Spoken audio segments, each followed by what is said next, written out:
Un jeune homme tira et assassina un autre jeune homme dans le quartier sans aucune raison valable, juste pour prouver sa supériorité à son gang. Il fut arrêté, jugé avant d'être condamné.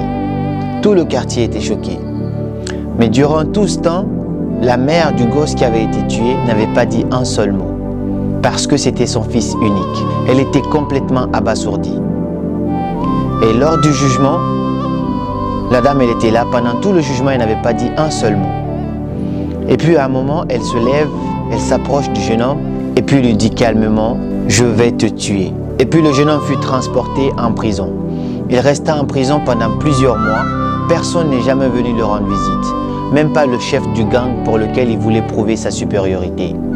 Et puis un jour, tout d'un coup, il reçoit une visite. C'était la mère du jeune homme qu'il avait assassiné. Lorsqu'il a vu la dame, il a eu peur. Ensuite, la dame lui dit « Non, ne t'inquiète pas, je suis venu juste pour prendre de tes nouvelles et puis t'apporter quelques cigarettes. » Et quelques mois plus tard encore, la dame commençait à venir petit à petit. Parce que depuis que le gars il était en prison, personne ne le visitait parce qu'il n'avait pas de famille. Et la dame commençait à venir régulièrement. À chaque fois qu'elle venait, elle lui apportait des petits cadeaux, des cigarettes, essayant de comprendre la mentalité du jeune homme qui a tué son seul et unique fils. Et puis, quelques années plus tard, la dame vient lui rendre visite et puis lui pose des questions. Elle lui dit « Qu'est-ce que tu vas faire quand tu sors de prison ?» Le jeune homme répond « Je ne sais pas. Je ne sais absolument pas ce que je vais faire de ma vie. J'ai aucun membre de ma famille. » Il lui dit « D'accord, j'ai un ami qui gère une usine à côté de chez moi. Est-ce que ça te dirait que je te trouve un emploi là, que tu travailles là ?» Le jeune homme dit « Oui, je veux bien. » Ensuite, il lui dit « Mais où tu vas habiter ?» Le jeune homme dit « Je ne sais pas, je n'ai aucune idée. Je n'ai pas de famille, j'ai personne. » Il lui dit « J'ai un petit espace chez moi, j'ai une petite chambre chez moi. Est-ce que tu veux habiter là-bas également ?» Le jeune homme accepte ça aussi, il dit oui. Et puis les années passées, le jeune homme habitait maintenant chez la dame. Il travaillait, il avait commencé à avoir une situation stable et beaucoup plus équilibrée.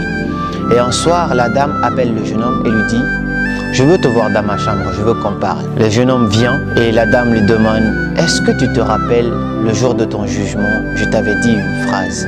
Je t'avais dit que j'allais te tuer. » Il dit « Oui, maman, je me rappelle. Je ne vais jamais oublier ce jour. » Il dit « Bien, alors je l'ai fait. » Il dit « Je ne voulais plus jamais revoir ce jeune homme qui a tué mon fils, mon unique fils. Je ne voulais pas voir cette personne horrible sur cette terre à nouveau. Et donc j'ai décidé d'en finir avec cette personne. Tu n'es plus cette personne. Si j'ai investi en toi durant tout ce temps, c'est pour faire de toi une meilleure personne.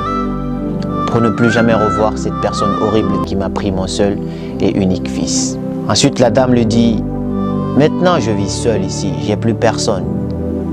Je voulais te demander, est-ce que tu voulais vivre ici avec moi? Est-ce que tu voulais devenir mon fils adoptif? » Le jeune homme lui dit « Oui, je veux bien. » Et elle devient la mère de l'assassin de son fils. La mère qui n'avait jamais eu auparavant. Je ne sais pas c'est quoi la morale de cette histoire. Peu importe l'interprétation que tu donneras à cette histoire, j'espère qu'elle t'a touché et qu'elle t'a appris quelque chose.